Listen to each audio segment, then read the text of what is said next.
우리는 성경 말씀을 통해서 하나님이 어떤 분이신지를 알 수 있습니다.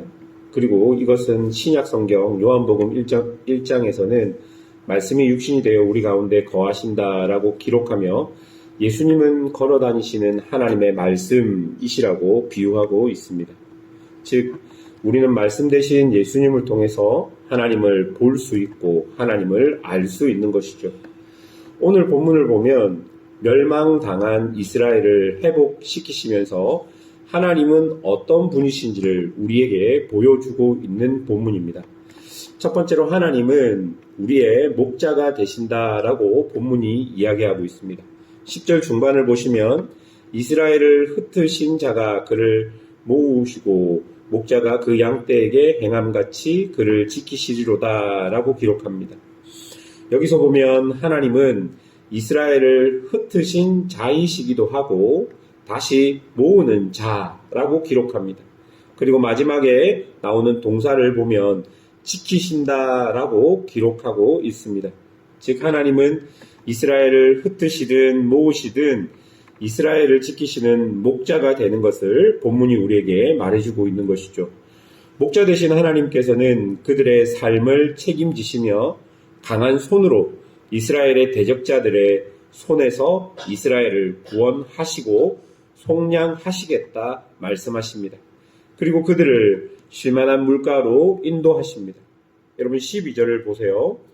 여호와의 복 곧 곡식과 새 포도주와 기름과 어린 양의 떼와 소의 떼를 얻고 크게 기뻐하리라. 그 심령은 물된 동상 같겠고 다시는 근심이 없으리로다. 이런 평안이 약속되어 있습니다. 왜냐하면 여호와께서 그들의 목자가 되시기 때문입니다. 그래서 이스라엘은 다시 회복하겠고 그들은 다시 기쁨을 얻을 수 있게 된 것입니다. 두 번째로 본문에서 나온 하나님은 위로자이신 하나님이십니다. 15절부터를 보면 라마에서 라헬의 애곡하는 소리가 있었다라고 말합니다. 여러분 이것은 이스라엘 12지파의 어머니인 라헬이 이스라엘이 포로로 잡혀갈 때 마치 자신의 아들이 죽은 것 같이 울었다라고 표현하며 그날의 괴로움과 슬픔에 대해서 우리에게 말해주고 있습니다. 그런데 16절을 보시면 여호와께서 이와 같이 말씀하시느니라 내 울음소리와 내 눈물을 멈추어라. 내 일에 싹을 받을 것인즉 그들이 그의 대적의 땅에서 돌아오리라. 하나님께서 마치 죽은 것 같은 고통과 슬픔 속에 있었던 이 날들을 지속하지 않으시고 포로로 잡혀갔던 자들을 돌아오게 하시며 이스라엘을 위로하고 계시는 모습이 우리에게 보여집니다.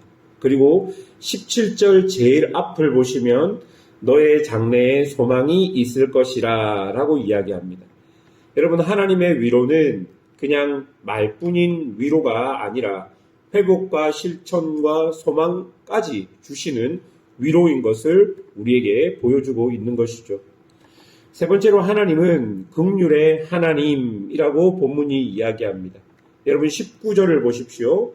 내가 돌이킨 후에 뉘우쳤고 내가 교훈을 받은 후에 내 볼기를 쳤사오니 라고 기록합니다. 이 말은 하나님 앞에서 정말로 자신의 죄를 인정하고 애통해하며 하나님께서는 절대 그들을 다시 받아주시겠다라는 의미입니다. 20절을 보시면 에브라임은 나의 사랑하는 아들, 기뻐하는 자식이 아니냐라고 기록합니다. 그리고 내가 그를 책망하며 말할 때마다 깊이 생각하노라. 그러므로 그를 위하여 내 창자가 들끓으니 내가 반드시 그를 불쌍히 여기리라. 하나님의 긍휼이 어떠한지를 우리에게 보여주십니다. 하나님은 기다리고 계셨던 것이죠. 사랑하는 여러분, 그렇기 때문에 우리가 하나님께 나아갈 수 있는 것입니다. 어떤 제약이라도 하나님께 가지고 나아간다면 하나님께서는 긍휼과 자비를 우리에게 베푸시겠다라고 말씀해주고 있는 것입니다. 그리고 마지막으로 보시면 하나님은 새 일을 행하시는 분이라고 기록되어 있습니다. 22절 중반에 보시면 여호와가 새 일을 세상에 창조하였나니 라고 말씀하시며 이제 우리를 새로운 피조물로 만들어 내시겠다 약속하십니다. 우리도 우리가 믿고 싫을 때가 있지만 하나님께서는 꼭 우리에게 새 일을 일으키셔서 내가 하나님의 백성으로, 내가 하나님의 자녀로 이 땅에서 새 일을 행할 수 있는 자로 만드시겠다 약속하고 계십니다. 여러분, 우리는 오늘 본문을 통해 하나님이 우리의 목자 되신 것을 배웠고, 하나님이 우리의 진정한 위로 되심을 배웠고, 하나님은 긍휼이 넘치시는 하나님인 것을 배웠고, 그리고 새 일을 행하시는 하나님이신 걸 배웠습니다. 오늘 말씀을 통해 보여진 하나님이 우리의 삶에 적용되어야 합니다. 우리를 흩으시고 이끄시고 지키시는, 섭리로 함께 하시는 그 목자 되신 하나님이 우리의 인생 가운데도 함께 하셔서 우리를 지키시고 계시다는 것을 우리가 믿어야 할 것이고, 앞날이 보이지 않는 사람들에게 소망을 주시며 위로하시는 하나님을 우리의 삶에도 그대로 적용해야 할 것입니다. 그리고 우리의 연약함과 우리의 제약된 모습 가운데서도 우리가 돌이키기만 하면 새 일을 행하시는 그 하나님을 우리는 만나고 바라보아야 할 것입니다. 그러므로 하나님은 우리의 삶과 동떨어진 하나님이 아니라 우리의 삶에 밀접하게 함께 하시며 우리에게 영향을 주시는 하나님이 되시는 것이죠. 하나님은 이런 모습을 통해 우리를 훈련하시고 단련하셔서 결국은 하나님이 원하시는 모습으로 우리를 이끄시겠다 약속하고 계십니다. 아무리 죄가 극심해도 죄는 하나님의 사랑보다 크지 못하고 넓지 못하는 것이죠.